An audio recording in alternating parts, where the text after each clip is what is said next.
Sveiki visiem! Es piedāvāšu 2024. gada vidusskolas matemātikas eksāmena optimālajā līmenī otrās daļas risinājumus. Un es sāku ar 34. uzdevumu.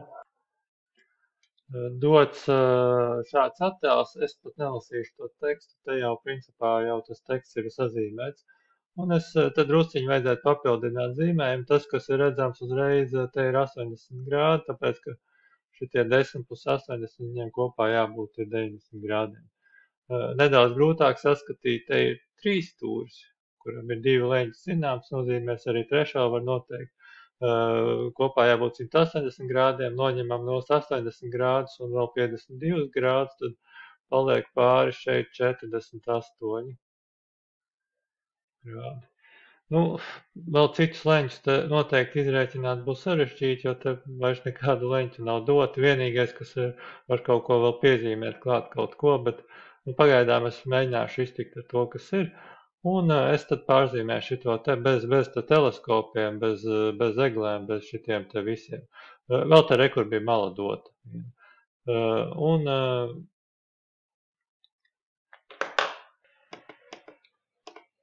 Un pārzīmējot iegūst šādu trīsstūri, un tad ir jānosaka šī mala. Un tas, ko var darīt, ja nezinu, ko darīt, tad mēģinām skatīties formulu lapā.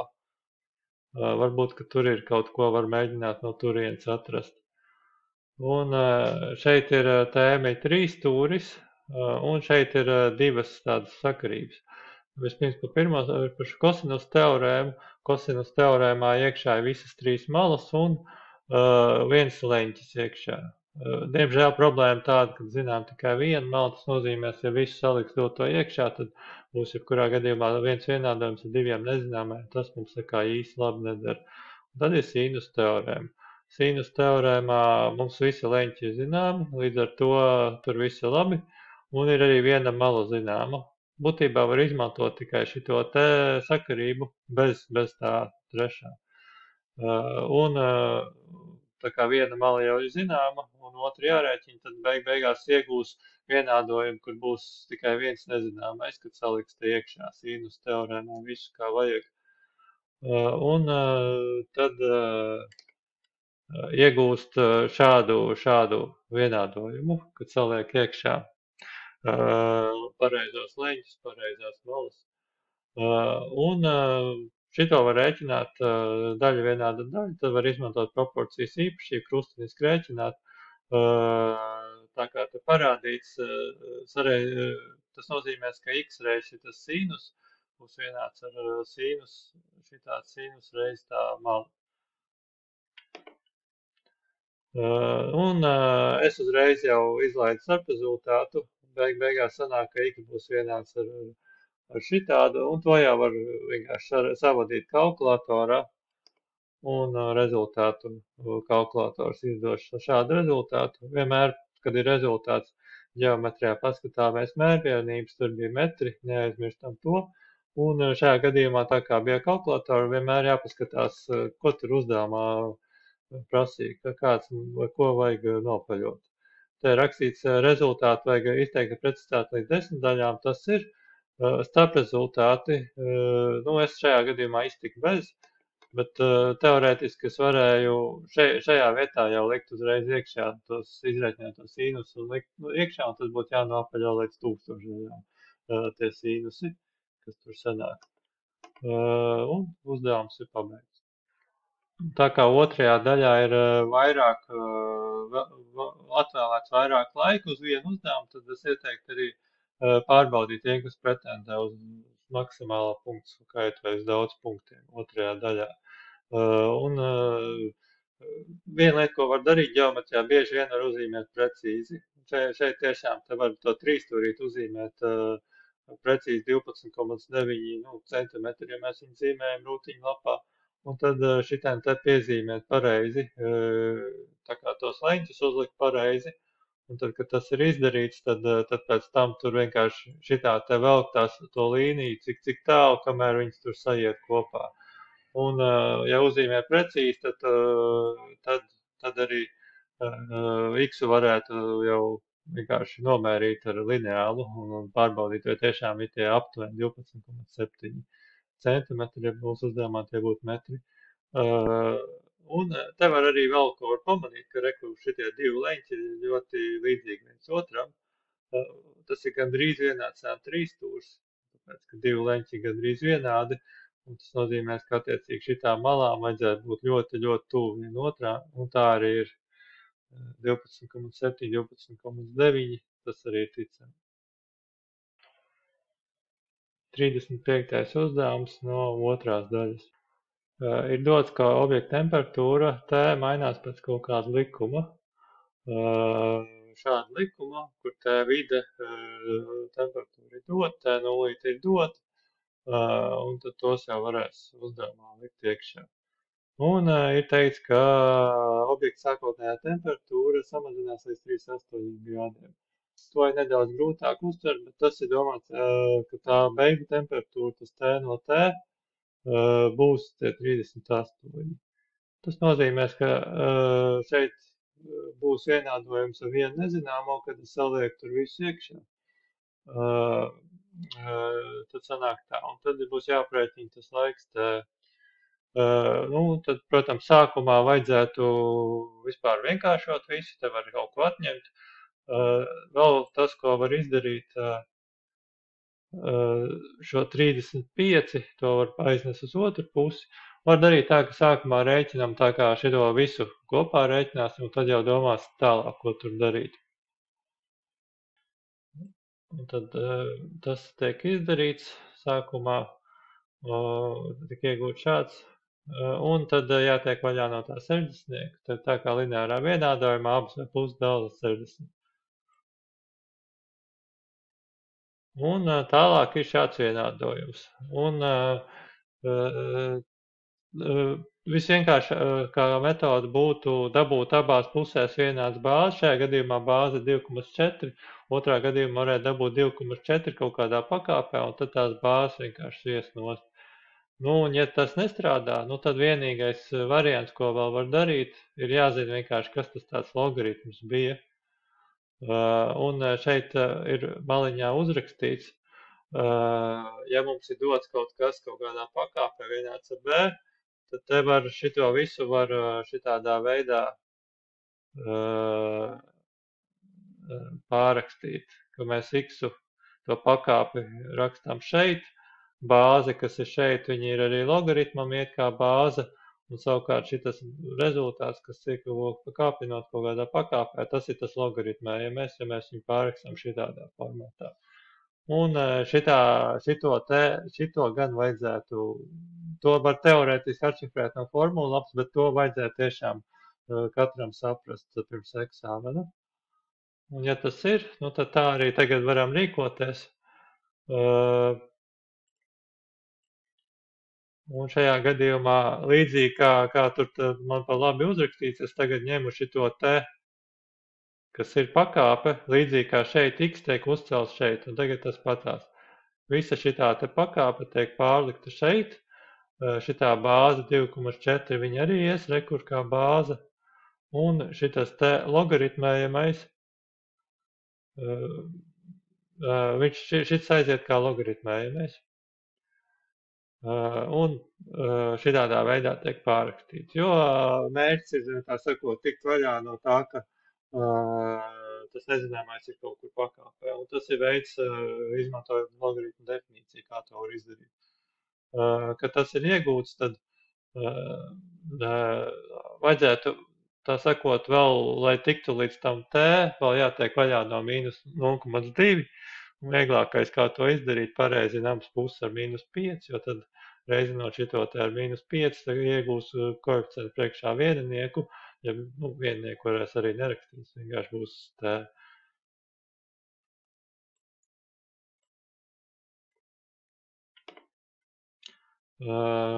Un tad tālāk ir ļoti skaisti, varam izmantot zinātnisko kalkulatoru, likt visu iekšā, bet problēma tāda, ka zinātniskajā kalkulatorā, ko varēs eksāmenā izmantot tikai tādu, tur nav iespējams rēķināt logaritmu no bāzes, ņemot pa bāzi 2,4. Tur ir tiek piedāvāts bāzi, kā bāzi izmantot 10, nu, un tad tas, ko varētu mēģināt darīt, ja varētu izdoties pāriet uz to citu bāzi kaut kādā veidā, tad varētu arī izmantot kalkulātoru.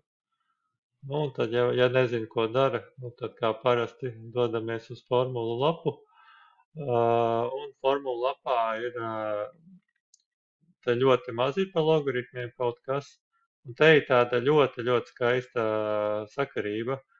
Re, kur ir bāze, sākumā ir bāze kaut kāda A, un mēs varam beigās pāriet uz jebkādu citu bāzi C, ja mums tā bāze A nepatīk. Nu, viss. Tad šito sakarību arī var izmantot.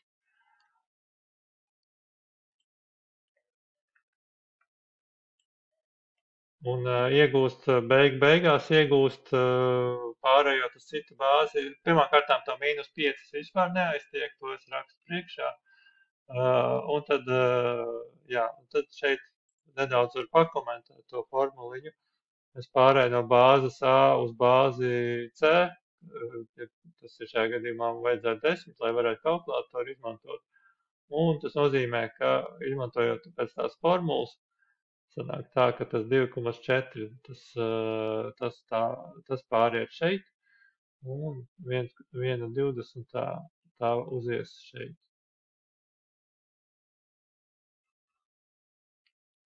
Nu, lūk, un tagad gan varēs izmantot kalkulātoru, jo tur ir tāda opcija rēķināt no logaritmu no bāzes, pie bāzes 10. Un, kad tas ir izdarīts, tad rezultāts sanāk šāds. Aptuveni 17,1 minūte. Kā parasti jāpaskatās mērvienības, nedrīkst aizmirst, jāpaskatās līdz kādam skaitlim jāapaļo un vai vispār tas rezultāts ir kaut cik ticams pēc uzdevuma nosacījumiem. Un te jāteikt, jāpaļo līdz 10 daļām. Un te ir teikts, ka objekta temperatūra mainās pēc šādu likumu. Un nu, varētu būt ticami, ja sākumā temperatūra 95 grādi, pēc 17 minūtēm viņi samazināsies līdz 38 grādiem. Nu, fizikā tas kaut kādā eksperimentā varētu būt visai ticami. Nu, lai varētu vēl pārbaudīt, vai nu galīgi kaut kas nav salaists dēlī, tad var izmantot šito te sākotnējo jau sakarību, ielikt iekšā tajā vietā to, kas tur ir jāliek, izrēķināt kalkulatorā viegli varēs kreiso pusi izrēķināt, un kreisajā pusē jāsanāk aptuveni vienādai 38. Nu, ja ne, tad tur ir kaut kas garām. 36. uzdevums no otrās dots šāds vienādojums un jāatrisina x. Nu, un te atkal tas x ir ļoti riebīgā vietā. Un tas, ko var darīt, šito te, kur te jau ir ļoti paveicies. Abās vietās, tur, kur ir tas x, tad abās vietās šitie te 2x tas ir viens un tas pats, un to zaļo var vienkārši apzīmēt ar kaut kādu citu burtu. Un tad tā sakot, rēķināt palīg vienādojumu. Tad izmantosim substitūcijas metodi. Uzreiz to var darīt. Ja tas nebūtu tik vienkārši, tur varētu kaut kādā veidā varbūt vēl kaut kāds pārveidojums uztaisīt, un tad iegūt tā, ka visur ir 2x. Tur ir x. Un tad es viņu apzīmēju ar burtiņu, lieku iekšā. Un šajā gadījumā te ir atkal nākamā problēma, ka te ir vienādojums, kur ir kaut kāds saucējs. Tad viens variants ir vienādot saucējs un viņus viest projām, vai arī es uzreiz reizinu ar A. Ja reizinu A, tas nozīmē to, ka es uzreiz, tas nozīmē, ka visi tiek reizināti ar A, un tā būtība ir tāda, ka te, kad es te reizinu ar A, šitām te, tad noīsināsies A, paliks tikai 3. Nu, šitam reizinot ar A būs vienkārši A reiz A ir A kvadrāts, un te šo pēdējo saskaitāmo reizinot ar A ir 5A. Un tad tas gal galā tas vienādojums izskatīsies šādi. Ja tas ir par sarežģītu, tad, protams, var vienādot saucējus viesnost. Un, lai nepazaudētu vienu punktu, noteikti vēl jāatzīmē, tā kā mēs jau vēl nezinām, vai tas A var sanāks tur 0 vai ne, tad noteikti jāpieraksta, ka saucējs nedrīkst būt 0, jo tur var visādi gadīties reizēm. Nu, un tad tas ir tālāk kvadrātu vienādojums, var rēķināt ar advancēto vietu teorēmu, tā kā tu priekšā ir vēl koeficients 2. Advancētā vietu teorēma, uzmanieties tikai eksāmenā, ka tā citā parastā vietu teorēma viņa strādās, ka te nav priekšā koeficients, jo koeficients ir vieninieks.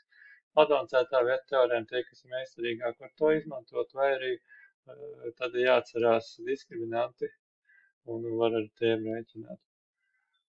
Es izlaižu to, kā es iegūtu tās saknes, un tad, kad ir A izrēķināts, tad varēs likt šajā vietā, A vietā to rezultātu, un tad jau domās tālāk, ko darīt. Un tas, kas ir, kad ir kaut kas skaitlis pozitīvs, vai kaut kādā pakāpē, viņš vienmēr būs pozitīvs. Es uzreiz pierakstīšu, te būs vienmēr lielāks par 0. Tas nozīmē, ka šitas te ir delete, tas mums nedara, un tad darēs tikai pirmā sakne. Un pirmā sakne, te var dabūt abās pusēs vienādas bāzes, te bāze 2, un šito var uzrakstīt kā 2 kaut kādā pakāpē, tas ir iespējams, un tad metīs nost tos divniekus. Jā, un tad rezultāts ir -1. Var arī, kad rezultāts ir iegūts, tā kā otrajā daļā ir daudz laika, tad variet ar kalkulatoru ielikt iekšā x vietā to vieninieku un paskatieties, vai kreisā puse sanāks vienāda ar 0 vai ne. Ja ne, tad ir kaut kas ir šķērsāms ar gaisu. 37. uzdevums no otrās daļas. Ir dots 2 rīņas līnijas un ir dots 1 rīņas līnijas vienādojums. Un tad tālāk ir jāprēķina 3 stūrā F mediāns FM garums. Nu, es sākumā sākšu to, ka tad tos dotos pieķiksēšu attēlā iekšā. Kaut kā pamazām jātiek uz priekšu, te ir dots tas E punkts. Mēs koordināts ieliksim te iekšā uzreiz.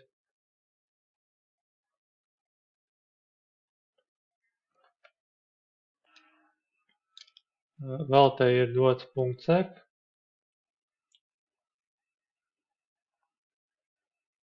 Un punkts A ir kaut kādā veidā jāizdomā, kā viņi varētu aprēķināt. Nē, vispār prasīts ir, šeit ir, mums ir 3 stūrs F, AEF. Un es novilkšu mediānu. Jānosaka būs mediāns FM garums.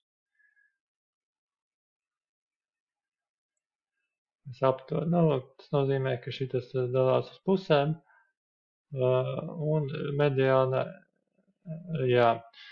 Nu, un tad, lai šo uzdevumu izpildītu, es nedaudz paceļošu pa formulu lapu un paskatīsimies, tā tēma atbilst analītiskai ģeometrijai, paskatīsimies, kas tur ir piedāvāts.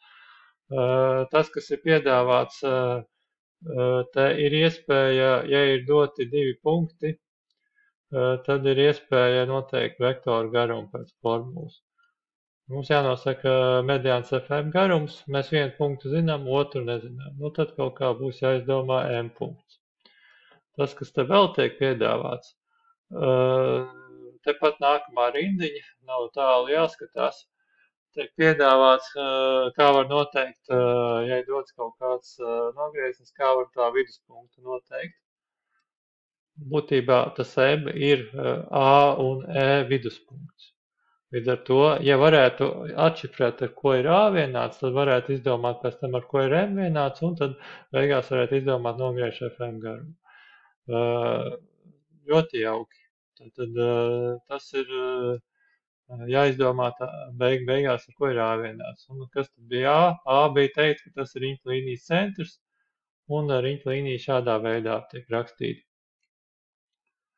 Un te ir formula, kā nosaka riņķa līnijas, kāds ir saistības ar riņķa līnijas vienādojumu, rādiusu un riņķa līnijas centru. Te ir sakarība. Tie, kas vispār tur nesaprot to uzdevumu, kas tur ir, vismaz vienu punktiņu jau vismaz vienu punktiņu varētu dabūt, kā uzrakstīto punktu A koordināts, kā atšifrētu kaut vai šito te. Un x0 šajā gadījumā pēc formulas ir tāds, savukārt šitas te mums būs, te būs pretējo zīme. Tas nozīmēs, ka y0 būs -1, tāpēc, ka mums vajag y mīnus -1, ja? Tajā formulā ir vajadzīgs ar mīnuszīmi. Nedaudz sarežģītāk, bet tātad y0 ir -1. Nu, tad A koordināts es tad tā pavirši pierakstu, A koordināts ir gatavs. Rādījus tepat nav vajadzīgs. Rādījus varētu noteikt, ka r kvadrāts.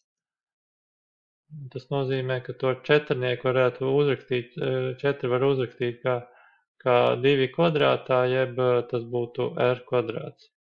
Jeb r būtu vienkārši 2. Bet rādījus īsti nav, ka viņam jēga. Un, jā, drukā iekšā. Un, nu, brīnišķīgi. Es esmu iegūs A koordināts. Un tad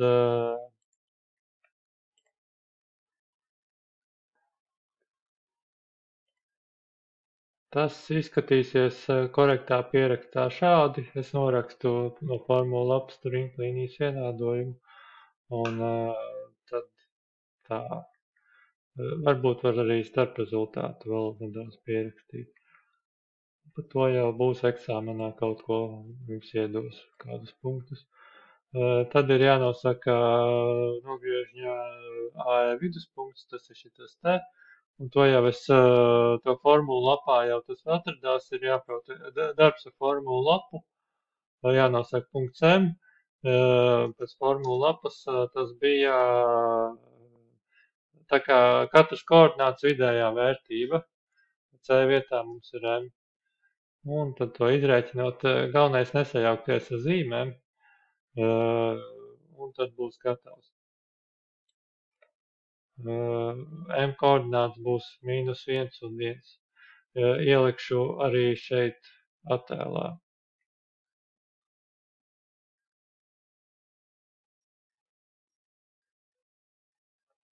Jā, nu jauki. Un tad vajag atcerēties, kāpēc tas M bija vispār vajadzīgs. Bija jānosaka gal galā FM koordināts, un lai to izdarītu, viens variants bija izmantot šo formulu, kā nu rēķināt nogriežu garumu, ja dots ir koordināts. Un mēs tagad zinām abus, gan sākuma punktu, gan beigu punktu.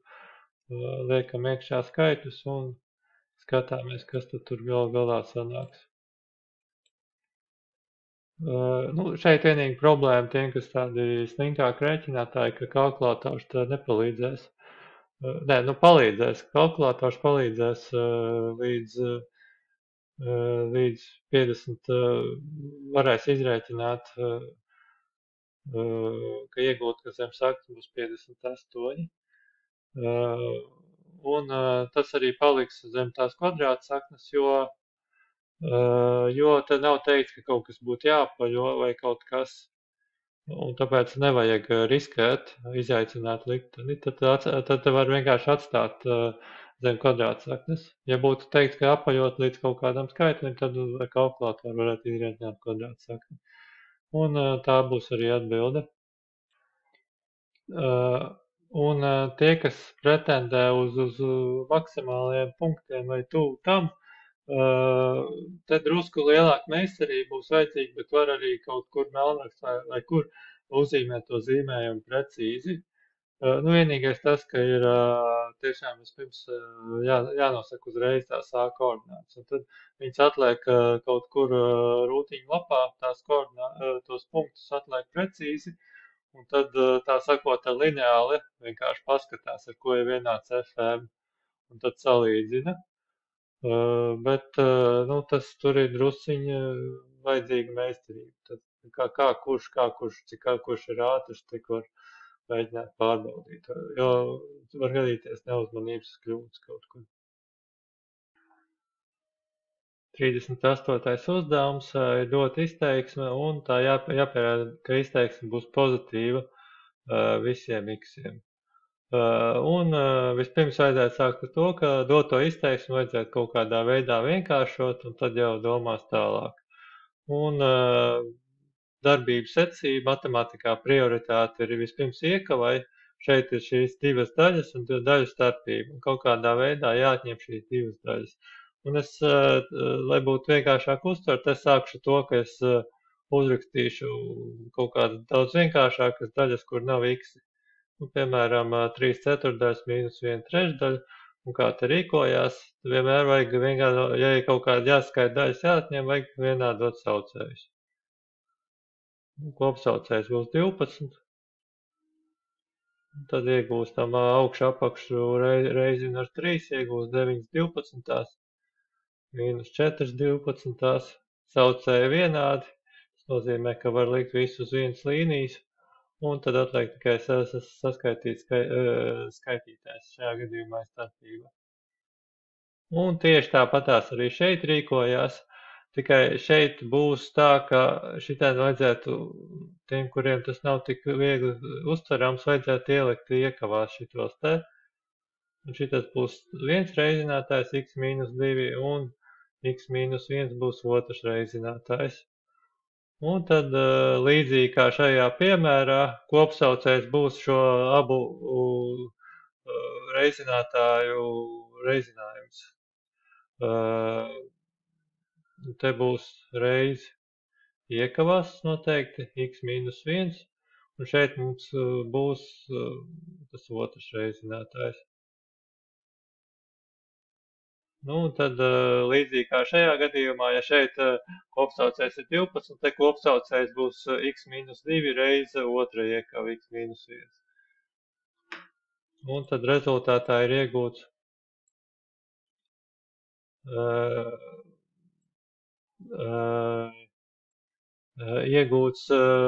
šāda daļa. Tas vēl, ko te var izdarīt, te ir jādala citu daļu. Es dalīšanu vajadzētu uztaisīt kā reizinājumu. Tas arī te tiek izdarīts. Tas nozīmē, ka es apgriežu otrā daļu.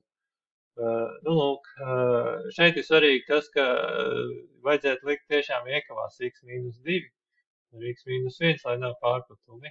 Jo pēc tam, kad atvērs vaļā iekavas, tur zīmes nomainīsies. Šeit tas mīnus un mīnus 2 kļūs par plus 2. Un rezultātā sanāk te x pazudīs, un sanāk vienkārši 1 augšā. Un mēs būsim ieguvuši no sākotnējās daļas, kas bija iekavās, te būs iegūts kaut kas daudz vienkāršāks, kas arī bija tas mērķis. Un vēl tas, ko var izdarīt, te var, ja ir viena daļa reize otra daļa, tad tur var īsināt reizinātājus. Un vienalga, vai tas ir uz vienas daļas vai uz dažādām daļām, augšu apakšu var noīsināt. Un te ir redzams, te ir viens reizinātājs x mīnus 2, te ir augšā, un šeit ir tas pats reizinātājs apakšā. Viņus var noīsināt. Šeit saskaitot sanāk plus 1, un tas arī vienīgais, kas augšā tur paliks. Šitie visi būs 1. Jā, un apakšā ir jāsareizina viss, kas tur sanāk apakšā, un sanāks apakšā x mīnus 1 kvadrātā būs.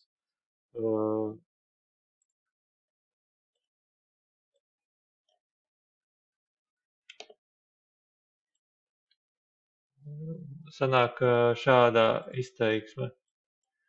Nu, un tad šeit jau ir diezgan acīm redzami, ka vienalga, ko tur liks X vietā, tikai nedrīkst X vietā likt viennieku, jo tad ar nulli dalīts nedrīkst. Vienalga, ko tur liks, kaut kāds pozitīvs skaitlis dalīts ar kvadrātu, kvadrāts arī būs pozitīvs, kurš skaitlis kvadrātā ir lielāks par 0 vai 0. Un šāds dalījums būs vienmēr lielāks par 0, ja pozitīvs. Visiem xiem, kas ir definēti. Definēts nozīmē to, ka es varu ielikt x vietā, tur, piemēram, trīnieku, un es iegūšu kaut kādu rezultātu. Vai es varu ielikt x vietā -7, un es atkal iegūšu kaut kādu rezultātu. Un vienīgais ierobežojums, ka nedrīkst būt tas saucēja 0, tad nedrīkst x vietā ielikt 2, tad tur vispār tas nav legāli tā darīt. Tur būs sanāk dalīšana ar 0. Tāpēc šitie divi nederēs. Bet pārējiem visiem xiem patiešām būs sākotnējā izteiksme pēc pārveidojumiem. Ir redzams, ka tā būs tiešām lielāka par 0. 39. uzdevums par konusiem. Šis uzdevums ir visgrūtākais šajā eksāmenā.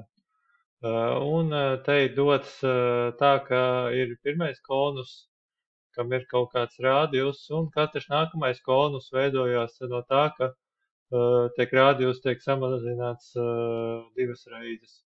Šeit būs dalīts ar 2 pret iepriekšējo rādījusu, un nākamais ir konus veidojās, ka vēl izdala šo rādījusu vēl ar 2. Augstums saglabājas tas pats, un tad tālāk skatāmies, ko prasa uzdevums. Vispirms jānosaka V2 pret V1 skaitliskā vērtība. Un tas nozīmē, ka var apskatīties formulu lapā, būs darbs ar to konus formulu, kur būs jāliek iekšā, tas, kas te ir. Un šajā gadījumā te diezgan maz kaut kādi skaitļi doti, bet to, ko var gan uzreiz pateikt. Otrajam konusam nav uzrakstīts, otrajam konusam rādījums būs R1 dalīts ar 2. Tas ir tā matemātiski pēc uzdevuma nosacījumiem. Un tad trešais konus ir vēl dalīts ar 2. Tas nozīmē, ka ir nevis dalīts ar 2, bet beigās dalīts ar 4. Jo mēs ņemam šo rādījus un vēl dalam ar 2. Un tad tā uz priekšu. Un jānosaka šajā gadījumā šī vērtība. Tas nozīmē, ka var rīkoties tā, ka izrēķina V2, tad izrēķina V1, liek iekšā un tad skatās, kas tur vispār notiekās tālāk. Un ir formula, augstums netika uzdot, augstums ir vienkārši ar H burtu tiek apzīmēts. Un V2 ir šādi izskatās tas tilpums. Un šajā gadījumā tas, ko vēl te var izdarīt, var nedaudz vienkāršot, kad ir kaut kāds daļu reizināšanas dalīšanas, kur ir daļas, vajadzētu, tas ir ļoti palīdz, ka saliek visu uz vienas daļas. Un es tā arī pārakstu. Un šitas te veidojās, tas V1 veidojās šī daļa, tur, kur ir saucējs trīnieks, tas būs apakšā. Un tur, kur nav saucēji, piemēram, šajā vietā nav saucēji, to es varu uztvert kā skaitītāju un viņu tur uzreiz pārlikt uz augšu. Un tad vienkārši jāsareizina tas viss, kas tur ir augšā. Un tad iegūst šo.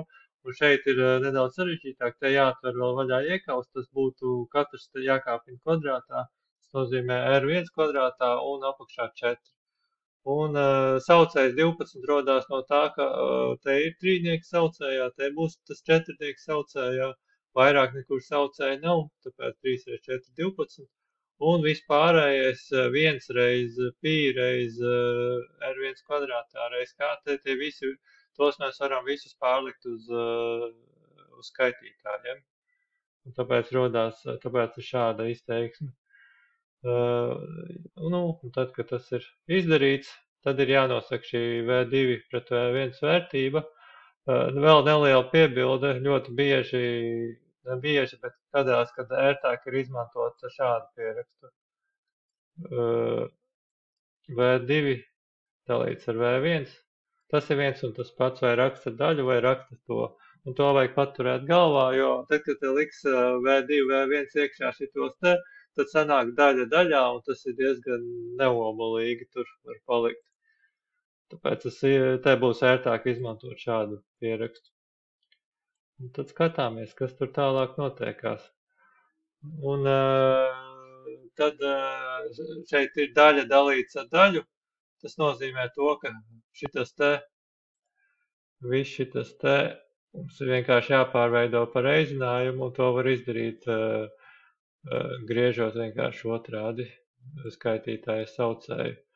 Un tad, kad tiek iegūts šitāds te vajag labā lieta, te viss īsinās. Tad, kad ir daļa reiz daļa, tad tur, kur ir kaut kas vienāds augšā apakš, to var īsināt.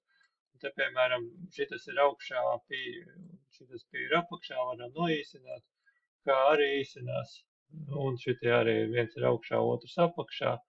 Un tā vēl ir 3 ir augšā, 12 apakšā, abi dalās ar 3 noīsinot.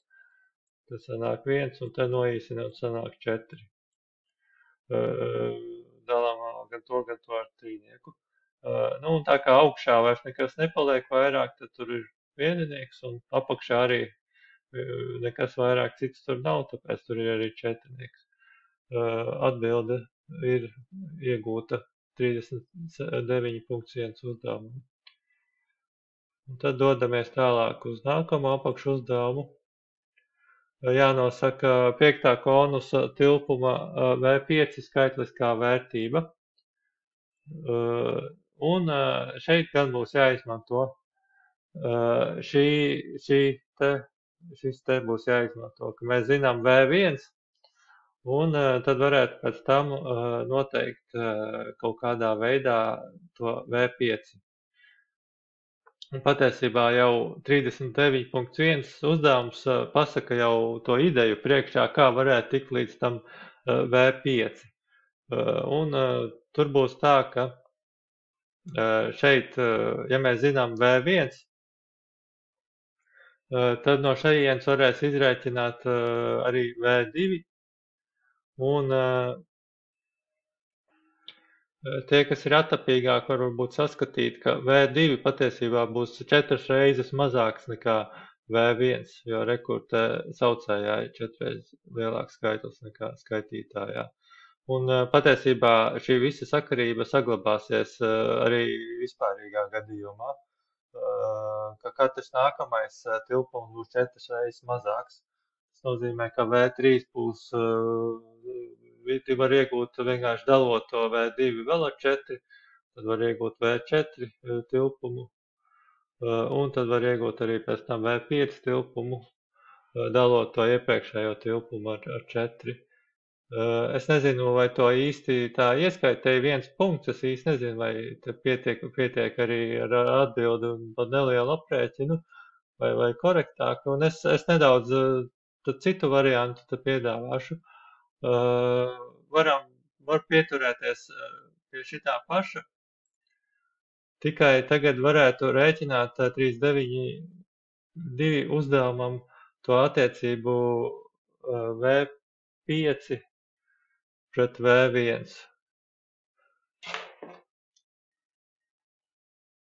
Šajā gadījumā varētu mēģināt izrēķināt, tas izskatīsies tā. Un tad, kad mēs to zināsim, tad arī, tad, kad mēs zināsim, kāda būs šī attiecība, tad V1 jau ir dots, un tad varēs izrēķināt arī V5. Un šajā gadījumā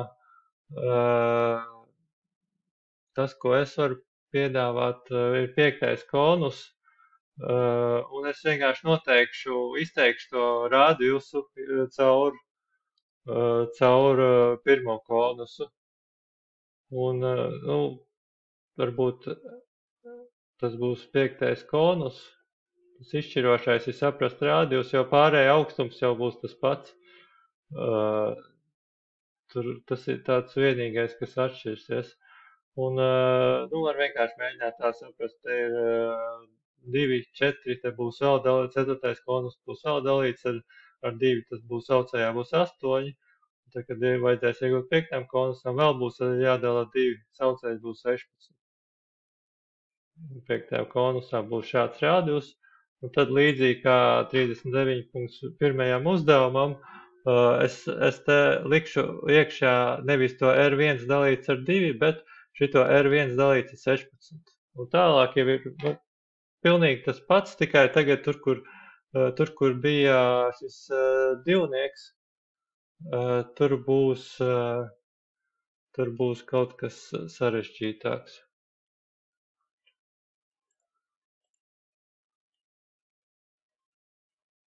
Šeit sākumā es pierakstu, ar ko ir vienāds ar 5. konus rādījus. Un te ir arī vēl viena lieta, kad ir nedaudz ērtāk būs izmantot to 2/4. Bet principā tas ir var arī, ņemot vērā, ka kalkulators var arī atstāt to 16. Un tad V5 lieku iekšā un atkal līdzīgi kā iepriekš, es viņu varu uztaisīt kā vienu daļu. Un šeit ir saucējā tas, ja būtu 16, tad būtu jākāpj 16 kvadrātā un būtu 256. Bet te var arī, man vērtāk ir pakāpja īpašība 2/4 un vēl kvadrātā, tas ir 2/8. Un tālāk ir līdzīgi kā šajā uzdevumā, tur, kur bija V2, tagad, ja šajā gadījumā bija šāds V2, tad tagad ir nedaudz tas saucējs atšķirās. Un tad tālāk ir pilnīgi tas pats, kas jau bija.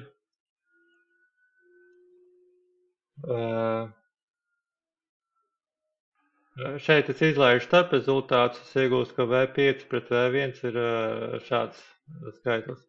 Bet ja es rēķinātu, tad te būtu neliela izmaiņa. Pret šo piemēru te 12. vietā ir tas 3 reiz 2/8. Un tad beigās, tur, kur īsinājās, mums tas trīnieks ar šito, tad būtu, te būtu,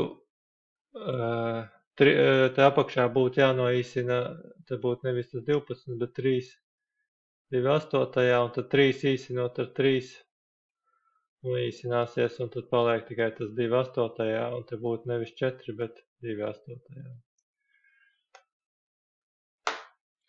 Jā, un tagad tā kā V1 jau ir dots, tad viņi liek iekšā. Var izmantot proporcijas pamatīpašību krustadiski, šis reiz šitas te, vienāds ar V1 reiz tas, vai arī es nedaudz ātrāk, es vienkārši varu to uzcelt augšā, un tur paliks tas V5. Un tad tālāk var droši izmantot arī kalkulatoru, tur viss dalās, un rezultāts ir iegūts 13. Nedaudz par to, kā varēja varbūt vienkāršāk iegūt, bet es nezinu droši, vai to tiešām skaitītu. Tad V2, tā kā es teicu, ņemam to 3, 3, 2, 8, dalam ar 4, kaut ko iegūst, tad ņemam V3, un tur atkal būs tas V2, ja kaut kāds skaitlis dalīts vēl ar 4, un tad tā mēs tiksim beigās līdz tam V5. Tas būtu tāds vienkāršāks variants, ja jūs saskatiet, ka katrs nākamais tilpums ir dalīts ar 4. Un tad paliek tagad pēdējais apakšu uzdevums, apakšpunkts pēdējais. Jāuzraksta entā konus tilpuma aprēķināšanas formulu, un tā kā es pildīju ar šo metodu uzdevumu, tad viņu var arī vispārināt. Un izšķirošais ir vienkārši izdomāt to entā rādījusu, kāds izskatīties entais rādījus, izsekot to ar R1. Un tas ir to, ko var pamanīt, ka tā būtībā te ir rādījusam tā ģeometriskā progresija. Sākumā būs tas R1, un tad ir dalīts ar 2, tad vēl dalīts ar 2. Tas nozīmē tā, ka pirmais ģeometriskās progresijas loceklis R1, un kvocients ir 1 pusi. Un tad var izmantot kaut vai formulu lapā to vispārīgā locekļa formulu. Un tad tas arī ir parādīts, šī vispārīgā locekļa formula R1 reiz kvocients. Un tad N-1 pakāpē. Un atkal es viņu pārtaisu tā, lai būtu daļa. Un tā iegūst rādījus n-tajām konusam. Nu, un tad tālāk ir viss tieši tāpatās, kā jau te bija. N-tajā es viņu atkal lieku iekšā, pārrakstu kā daļu, vienu daļu. Te būs tas, te atšķirsies šis saucējs. Te būs tas vispārīgais. Nu, un tad tālāk jau ir atkal, es te izlaižu starp rezultātus, bet iegūst, ka VN pret V1 ir šitāds te. Un tad no šejienes atkal ceļam augšā V1, kas ir zināms, un tad ir šitās te. Ieliekot N vietā 5, var pārbaudīt, ka tiešām atbild būs V5 plus 13 pēc vispārīgās.